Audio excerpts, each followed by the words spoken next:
وسلم وبارك عليه صل وسلم وبارك عليه. أعوذ بالله من الشيطان الرجيم.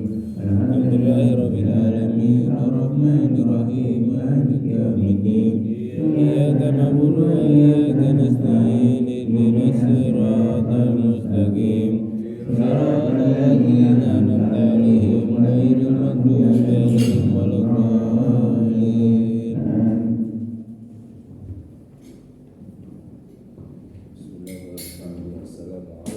warahmatullahi wabarakatuh. Waalaikumsalam warahmatullahi Allahumma inna wabarakatuh. nas'aluka bika nusalli wa nusallim ala sayyidina Muhammadin wa ala sayyidil anbiya'i wal mursalin wa ala alihi wa sahbihi ajma'in wa an tu'ammirana wa tarwamani wa nahdada lana bi furu'ina ila yawmiddin wa an tansurana wa taftaha alaina wa tarzuqana wa tahfazana wa taghfir lana wa li jami'il muslimin ya Allah ya hayyu ya qayyum la ilaha illa anta Allahumma 'allimna ma jahilna wa dhakkirna ma nasina wa fahimna ma la nafham wa zidna 'ilman wa alhiqna bis-salihin. Alhamdulillah, summa alhamdulillahilladzi jama'ana fi hadzal makan wa fi haflatil mubarakah. Asyhadu an la ilaha illallah wahdahu la syarika lah wa asyhadu anna sayyidana wa nabiyyana Muhammadan abduhu wa rasuluhu la nabiyya ba'dah. Allahumma salli wa sallim ala sayyidina Muhammad ibn Abdillah al-qaimi bihaqqillah ma qad illa wa faqad Allah amma ba'd.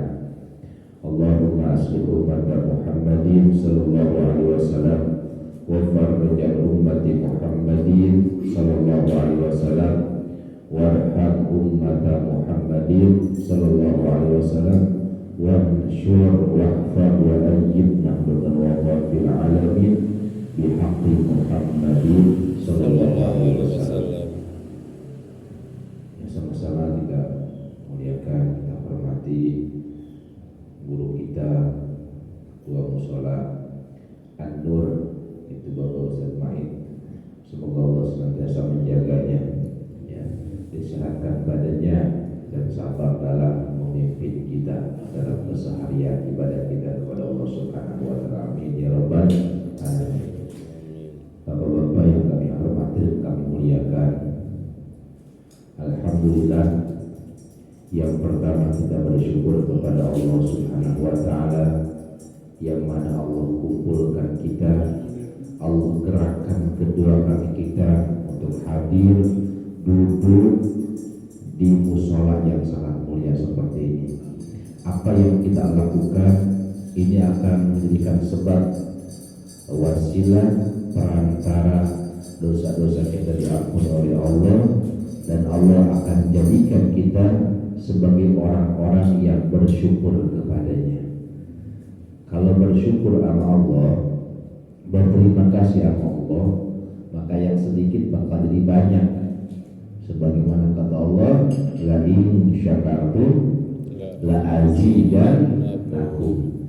Jika kalian semua bersyukur atas apa yang telah kami berikan kepada kalian, la azidannakum, sungguh pasti aku akan terus menerus tambah nikmat yang banyak lagi, terus menerus.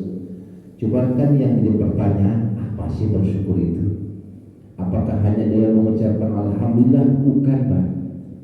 Maka kata para ulama, yang dimaksud dengan bersyukur itu ijra'ul a'dha'i fi mardatillah wa ijra'ul amwali fiha.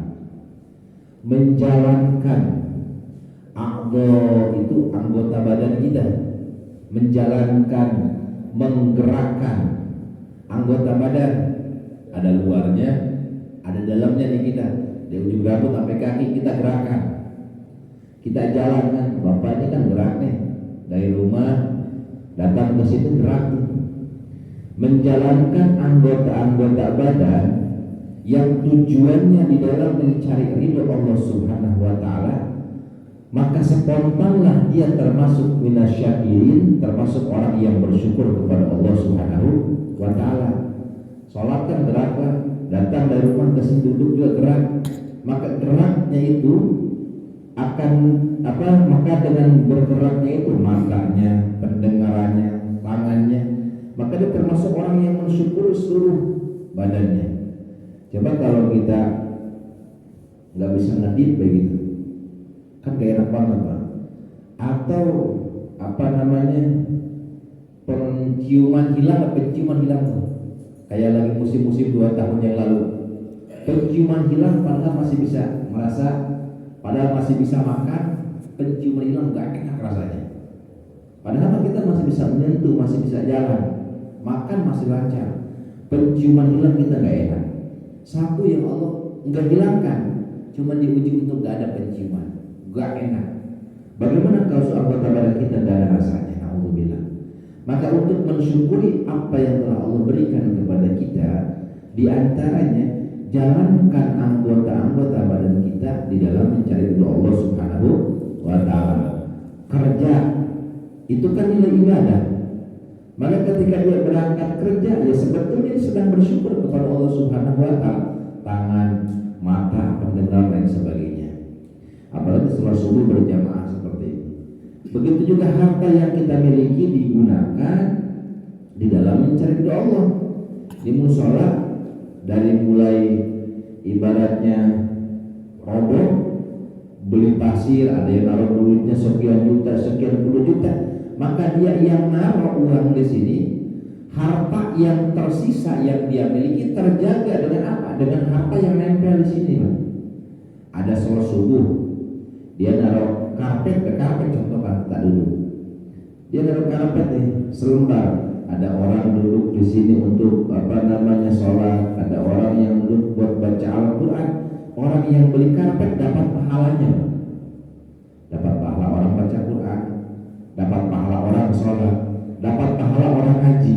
Makanya ketika harta dikeluarkan di jalan Allah Subhanahu wa taala, harta yang tersisa akan dijaga oleh Allah Subhanahu wa taala, dan dia termasuk mensyukuri harta yang dititipi oleh Allah Subhanahu wa taala. Sehingga Allah janjikan, jika kalian bersyukur atas apa yang telah aku berikan kepada kalian, pasti aku akan tambahkan lagi nikmat yang lebih banyak lagi. Amin ya rabbal alamin. Seperti inilah yang akan berikan sebab nikmat kita dilipat gandakan oleh Allah Subhanahu wa taala. Amin ya rabbal alamin. Begitu juga salawat dan salam, semoga Allah senantiasa melimpahkan dan mencurahkan kepada panutan alam baginda kita Nabi besar Muhammad sallallahu alaihi wasallam, kepada seluruh para keluarganya, para sahabat dan para pengikutnya, dan sehingga Allah jadikan kita sebagai umat yang akan mendapatkan syafaat pertolongan, terkhususnya syafaatul uzma, pertolongan yang sangat besar di sisi Allah Subhanahu wa taala. Amin ya rabbal alamin. Insyaallah mungkin ke depan kita bahas apa sih syafaat itu. Ada tingkatannya Pak. Ada 8 tingkatan syafaat yang diberikan oleh Allah kepada Nabi Muhammad sampai kepada kita. Kita kan semua pengen syafaat Nabi. Siapapun itu tidak akan pernah dia selamat kalau tidak mendapatkan syafaat Nabi besar Muhammad sallallahu alaihi wasallam. Cuman kan begini Pak, syafaat itu akan diberikan oleh Allah kepada umat Nabi, kepada siapapun itu, ketika dia mengerjakan sesuatu pekerjaan yang pekerjaan ini bisa mendatangkan syafaat. Harus ada sebab-sebab. Contoh kalau kita lapar nih Pak, lapar perut kita. Sifat yang ada sifat lapar. Ketika lapar pengen apa kita? Pengen datang sifat kenyang. Lapar, duduk baik, nggak melakukan sesuatu pekerjaan yang bisa mendatangkan sifat kenyang, nggak ngapa-ngapain. Ngapa itu Pak? Lapar banget saya ini. Terus dia nggak makan, nggak minum, nggak nyemil, duduk baik. Kira-kira laparnya hilang nggak nih Pak? Nggak bakal hilang. Sifat lapar akan hilang, sifat kenyang akan datang ketika dia melakukan sesuatu pekerjaan yang pekerjaan itu bisa menghilangkan sifat lapar, mendatangkan sifat kenyang, baru datang kenyang. Walaupun hakikatnya Allah kita lapar, duduk baik, nggak makan, nggak minum gitu, diam baik, nggak bakal hilang-hilang tuh sifat lapar. Melainkan harus melakukan satu pekerjaan apa aja, makan, minum, jajan, atau ngopi, atau ngeteh. Ini kan salah satu bagian yang bisa mendatangkan sifat kenyang, menghilangkan sifat lapar. Kira-kira bisa dipahami Pak ya? Begitu juga syafaat Nabi, nggak ujung-ujung kita miliki, kita dapatkan ya. Melainkan ketika hidup di alam dunia harus memiliki pekerjaan yang bisa mendatangkan syafaat. Apa di antaranya? Baca sholawat kepada Nabi besar Muhammad Sallallahu Alaihi Wasallam, satu di antaranya. Dan apalagi duduk di tempat semacam ini, ini akan berikan sebab Allah berikan syafaatnya Nabi kepada kita semuanya. Amin ya rabbal alamin. Kenapa? Karena majlis ilmu adalah tempat yang sangat dimuliakan dan dicintai oleh Nabi besar Muhammad Sallallahu Alaihi Wasallam. Hadirin yang dimuliakan oleh Allah Subhanahu Wa Taala, itu tadi sedikit kita mukadimah membahas bersyukur dan pentingnya syafaat. Sebelumnya, sebelum melanjutkan, pertama kami mohon maaf. Di sini juga kita sama-sama belajar ya, bukan mengajar. Hanya kalau mengajar kan ada yang lebih sepuh gitu, tapi sama-sama belajar. Mendapat amanah untuk setiap Sabtu pagi dalam sebulan ya berjalan jadwal itu mungkin bisa ada perubahan. Insya Allah setiap hari Sabtu di sini sama-sama kita berdiskusi, belajar, membahas ilmu-ilmu yang sangat dicintai oleh Allah dan Nabi Muhammad, ilmu yang untuk menjadikan bekal kita di dalam menopang ibadah. Karena ilmu ini kunci di dalam setiap sesuatu. Makanya insya Allah dengan kehendak Allah dan begitu juga keikhlasan para jamaah sekalian, apa yang kita laksanakan semacam ini tanamkan terlebih dahulu fi mardhatillah, di dalam mencari ridho Allah. Jadi kalau kita taruh harta, insya Allah harta kita dijaga. Karena kan kalau punya 100.000 kita sedekahnya ada uang 100.000, sedekah yang kita keluarkan tidak mungkin semua Pak. Ibaratnya 100.000 kita punya duit, yang kita sedekahkan 90.000 atau 10.000 Pak? 10.000. Ya 10.000. Normal saja, saya juga sama begitu. Masa ya kita punya duit 100.000 nih, taruh di kotak amal semuanya, nggak mungkin. Pulang-pulang ke rumah ada omel kan gitu, anak minta jajan, istri minta lain sebagainya. Normal saja. 100.000 ada pilihan nih, 95.000 sedekah atau 5.000. Nggak mungkin 95.000. Ini ceritanya cuma 100.000 nya uangnya. Nggak mungkin dia mengeluarkan 95.000, tapi yang dikeluarkan 5.000. Yang 5.000 ini akan dikasih sebab 95.000 tadi dijaga dan dilipat gandakan berkah oleh Allah Subhanahu Wa Taala. Nah jadi kalau naruh di sini mungkin ada yang bawa tehnya, ada yang bawa air minumnya lain sebagainya, ini akan menjadikan sebab harta kita dijaga oleh Allah Subhanahu Wa Taala. Amin ya rabbal alamin. Tidak didasari niat mencari ridho Allah Subhanahu Wa Taala. Hadirin yang dimuliakan oleh Allah Subhanahu Wa Taala, kenapa pentingnya kita mempelajari mempelajari ilmu-ilmu yang berhubungan dengan sesuatu yang akan kita kerjakan. Sebab untuk menjadikan sukses atau tidaknya pekerjaan tersebut, saya contohkan gambarnya. Ini seperti pedagang nih, mau dagang ceritanya, mau dagang nih, uangnya punya, modalnya udah punya, kiosnya dia udah punya, tapi nggak punya bekal ilmu. Apa sih yang harus saya dagang? Ada hasil jual, ada nih, modalnya sudah ada, sekian ratus ribu, kiosnya sudah ada, sekian puluh meter ibaratnya gitu. Tapi dia tidak punya kemampuan dalam bisnis tersebut. Kira-kira untung apa rugi itu? Pasti rugi, dia tidak ada ilmunya, nggak ada ilmunya.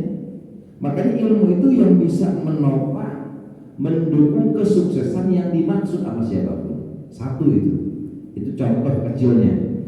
Saya punya uang nih ibaratnya 100.000, mau dagang lah gitu. Contoh ibaratnya dagangnya ya dagang pakaian atau dagang baju. Saya nggak paham bagaimana cara menjual baju ini, bagaimana marketing yang bagus, nggak bakal laku-laku Pak, karena nggak ada ilmunya. Itu contohnya dunianya. Maka Imam Syafi'i mengatakan, man arada dunya fa'alaihi bil ilmi. Siapa orang yang pengen dunia, pengen punya dunia nih, ya harus punya ilmunya. Maaf, orang berilmu ama yang maaf, pendidikannya nggak berilmu, bukan merendahkan, bukan. Contoh, saya contohkan gambarkan. Mas Aris lah, kakak ipar saya. Kerja berapa tahun Mas? 15 tahun. 15 tahun gajinya 100 juta sebulan. Begitu-gitu aja, ibaratnya nih saya contohkan. 15 tahun, maaf nih, tiba-tiba datang orang yang lebih muda dari dia. Maaf nih, Mas Aris pendidikan di SMA nih. Contohnya nih, contoh kecilnya. Tiba-tiba datang yang masih 25 tahun, 20 tahun. Kerjanya udah depan, manajer, gajinya berapa? Saya mau 15 juta, 20 juta. Jauh kemana-mana. Bisa nggak Mas Aris marah cemburu? Nggak bisa, harus menerima. Kenapa? Ini anak yang baru datang, dia pendidikan, kira-kira begitu Pak. Menopang kesuksesan perusahaan. Ya Mas Aris bagiannya di sini. Nah makanya apa? Ilmu itu sesuatu yang bisa menopang kesuksesan apa yang diinginkan. Bisnis, kerjaan apapun itu. Begitu juga ibadah kepada Allah Subhanahu wa Ta'ala. Maka siapa orang pengen dunia fa'alaihi bil ilmi, wa man arada akhirata fa'alaihi bil ilmi. Siapa orang yang pengen akhirat, maka dasarilah ibadahnya, pekerjaan dengan ilmu. Apa di antara perintah Allah Subhanahu wa Ta'ala yang diperintahkan Allah kepada kita? Allah perintahkan kita sholat. Sholat itu bukan hanya Allahu Akbar, bukan. Tapi sholat yang dimaksud oleh Allah, sholat yang didasari dengan syarat, dengan rukun. Jadi itu harus tahu syarat, tahu rukun. Sholat tiang agama. Siapa orang berakhirat harus dengan ilmu sholat urusan akhirat. Tapi sholat yang bagaimana? Sholat yang didasari dengan syarat-syarat dan rukun. Maka dalam sholat itu ada namanya syarat sholat, ada namanya rukun sholat. Saya kasih mudah. Syarat itu sesuatu pekerjaan yang dikerjakan di luar pekerjaan. Itu syarat namanya. Rukun itu sesuatu pekerjaan yang dikerjakan di dalam pekerjaan tersebut. Ada syarat sholat, ada rukun sholat. Berarti kalau syarat sholat sesuatu pekerjaan yang dikerjakan di luar sholat. Seperti apa? Wudunya harus betul, pakaiannya harus bersih, auratnya harus ketutup, bersih dari kotoran lain sebagainya, diatur syarat tuh. Ketika syaratnya hilang, bos dia nggak tahu cara wudunya bagaimana, langsung dia sholat, semangat ibadahnya. tapi tidak dasari dengan ilmu pengetahuan. Semangat doang, Pak. Saya mau dagang semangat, bingung. Ini bagaimana cara ngambil untungnya? Ini benar apa enggak sih saya jualan? Begitu. Karena tidak ada ilmu, begitu juga sholat. Topang dengan syarat yang pertama. Setelah syarat dia kuasai, baru ada namanya rukun-rukun salat. Berarti pekerjaan yang sehubungan di dalam pekerjaan. Apa? Takbiratul ihram, baca Fatihah, ruku, sujud sampai selesai ada di dalam salat. Ini wajib sempurna. Syaratnya modal apa nih? Punya modal. Kalau semangat doang nggak punya modal nggak bisa juga, Pak. Modal punya kios ada, tapi malas bawaannya, enggak bakal berhasil juga. Harus didukung. Begitu sholat, urusan akhirat. Allah perintahkan kita untuk sholat. Nabi kita Nabi besar Muhammad perintahkan untuk sholat. Sholat kunci kesuksesan seseorang. Tapi sholat yang dasari dengan syarat-syarat dan rukun-rukun. Berarti harus kita pahami ada syaratnya, ada rukunnya, ada yang membatalkan. Begitu juga di dalam wudu harus ada di bab awalnya, Pak. Kan nggak ujuk-ujuk wudu. Sebelum wudu kita ngapain dulu? Kencing dulu. Kalau kita punya hadas besar, mandi dulu. Ini diatur kira-kira mandinya betul apa enggak, wudunya betul apa enggak, bab ceboknya betul apa enggak. Itu diatur dalam Islam. Untuk apa? Untuk menopang sah atau tidaknya, sukses atau tidaknya sholat seseorang, diterima atau tidaknya tergantung dari awalnya. Nah, insya Allah mungkin ke depan kita bertahap. Kalau sekali pertemuan ngaji syaratnya saja banyak, ada 10, belum rukunnya, jadi perlahan saja. Nah, ini karena pertemuan pertama. Jadi itu yang dimaksud kita harus hadir ke majelis ilmu. Maka Sayyidina Mu'adz bin Jabal radhiyallahu ta'ala anhu, beliau memberikan nasihat kepada kita tentang begitu pentingnya kita datang ke majelis ilmu. Tadi sudah gambarkan ya.